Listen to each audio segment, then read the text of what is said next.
Hey there and welcome to Matt's Garage. Today I'm going to be changing the air filter on this 2013 Kia Soul equipped with a 2-liter engine.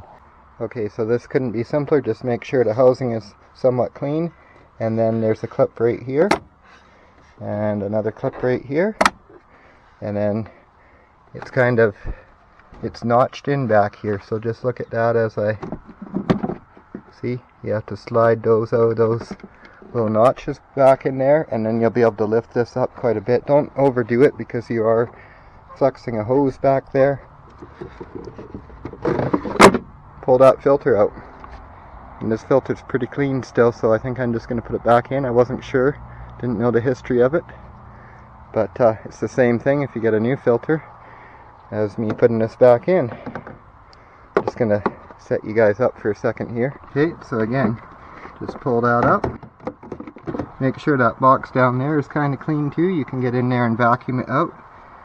You don't have to take the lid off to do that.